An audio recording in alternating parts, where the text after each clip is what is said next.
So what each of you have in front of you is a Rubik's Cube. Because I find that the Rubik's Cube is the absolute best symbol and reminder of not only why communication is so important and how it can accelerate trust and avoid conflict and create greater personal awareness, and also it's how do we do it. So by the end of today, this is going to be that symbol for you that you can put this on your desk as a reminder of how important communication is and how to access it quickly just by the Rubik's Cube. And you may even want to go home and buy one at home, because communication is not only important at work, is it? So each side of the Rubik's Cube has a distinctly different color. And that is really to show us that we are part, if we are one of these sides and one of these colors, we're part of a whole. Whether it's our family, whether it's our work, whether it's our department, whatever it is, we're part of the whole. And these different colors might represent different people, different personality types, might represent different departments, different marketplaces, different products, right? It might represent a lot of different things that we interact with. But sometimes we get so caught up in ourselves that we don't step back and see the big picture and see how do we relate to the whole. If we have a problem, instead of getting stuck in the problem and being stuck within ourselves, when we step back, we have that huge advantage to be able to see all perspectives. So I also like to tell a study that I read, because I thought this was really interesting. They took 6-year-olds and they brought them in and they showed them the Rubik's Cube and they said, "What color do you see?" And they said, "What?" Yellow. Thank you for your participation. And then they said, "What color do you think I see?" And what do you think they said? Yellow. Yellow. So the instructor, proceeded to say, "Well, you see yellow, but as you can see, the Rubik's Cube has different sides, and on the opposite side of yellow is white. I see white, you see yellow." And he goes, "Oh, okay." And so the kids go away, and they go and they play with blocks for 20 minutes, and then they come back. And then they say, "What color do you see?" And they say, Yellow. "Yellow." Then they say, "What color do you think I see?" And they say, Yellow. see, we're mixed, right? Some people say white, some people say yellow. Interesting enough, for 6-year-olds, they do say yellow. And actually, my 15-year-old says yellow, too. Because it's all about them, right? It's all about them. Their whole world circles around them. There's not really a lot of thought around the big picture and what's going on. And that makes sense, because at 6, their executive function in their brain hasn't fully developed. So that's also how our brain functions. But the truth is that when we're stressed and we have outside stressors, like time, we talked about being away from the office, right? And the stress that can create. Time, money can create a lot of stress.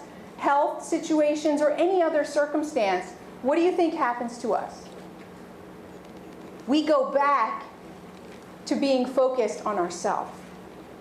And when we're focused on ourselves, we're limiting our perspective. That emotion that's kicked off keeps us in a narrow-minded place. And that's why it's harder to solve problems.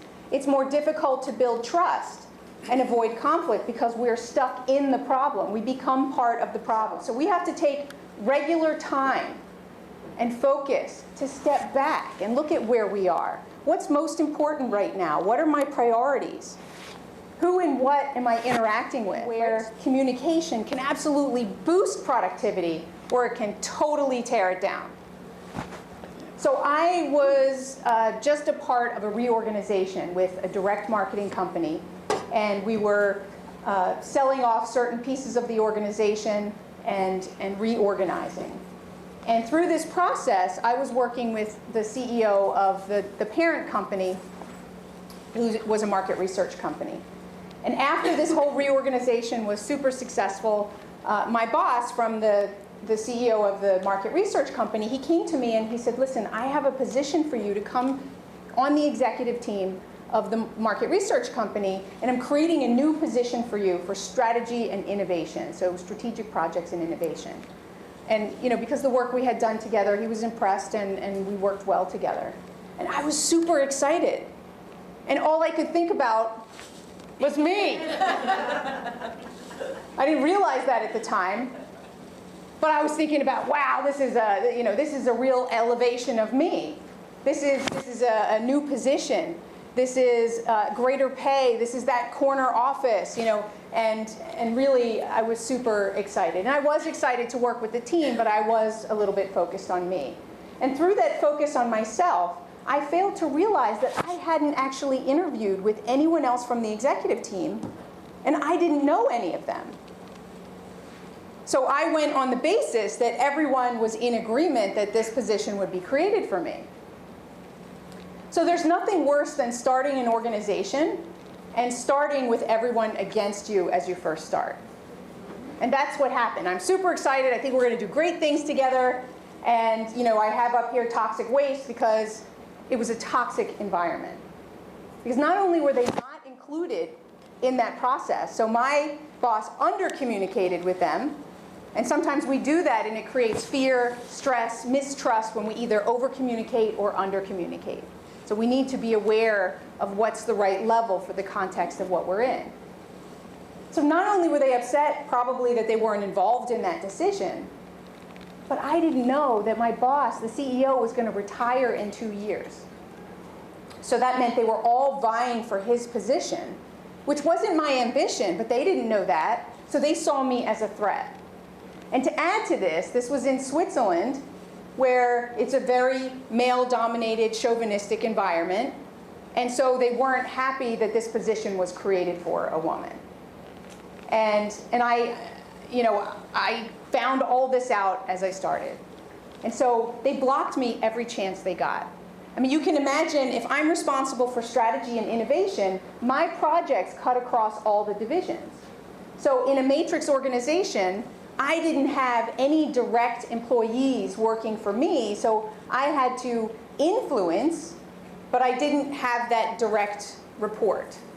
So I counted on the division heads, which were these other executives, to release resources to me, to encourage these people to be a part of my projects. And they did just the opposite. They told them to give me as little time and energy as possible.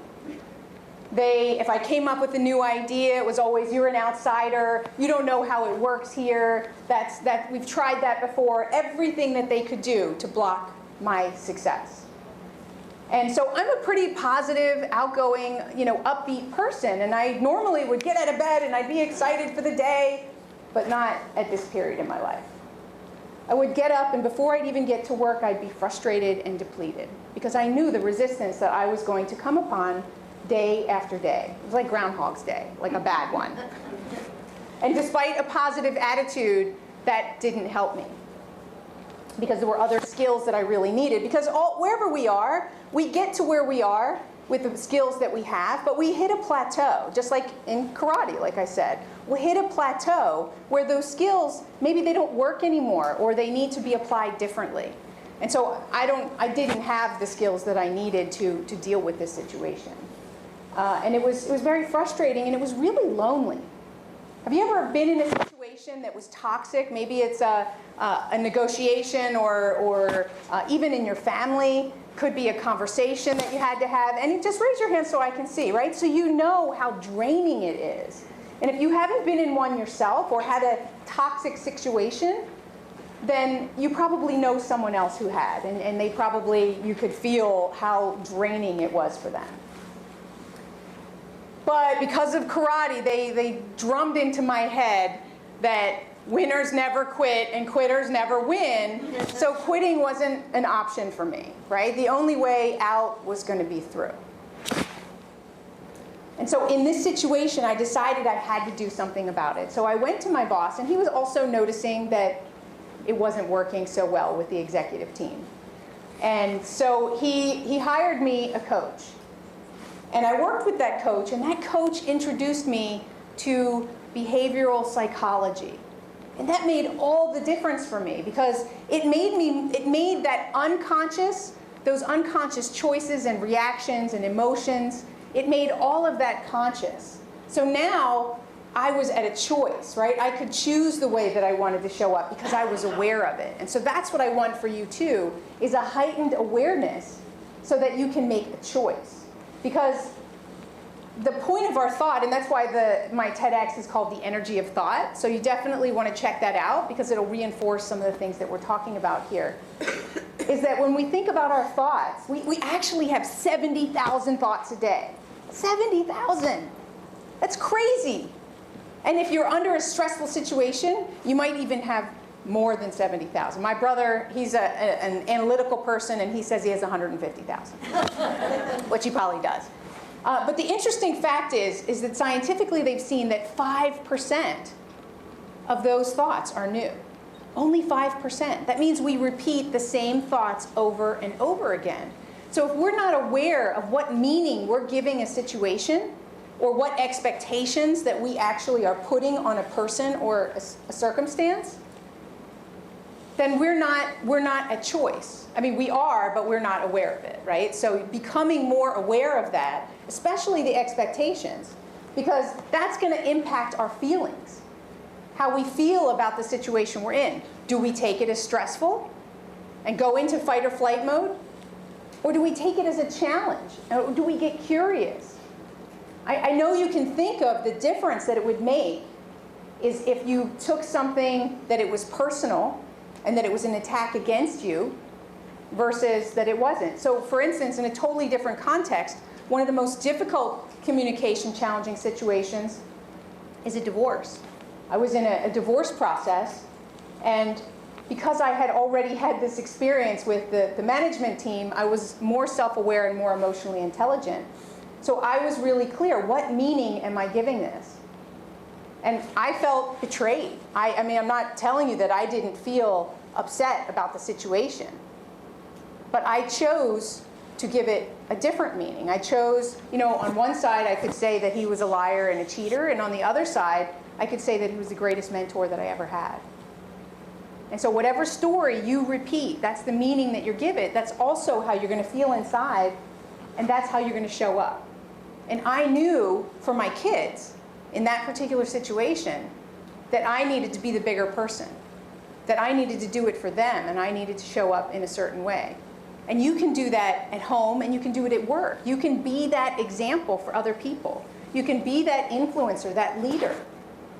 And it makes you feel good. I actually see it now as a personal principle to be the example. It drives me to be a better person. And because it's like a value or a principle, it makes decision making so much easier because it's already made for me. What's the right decision, not what's the easiest decision. So when it comes to our communication, it's the same thing. We have to give it more time, more energy, more thought. We need to step back and to evaluate it.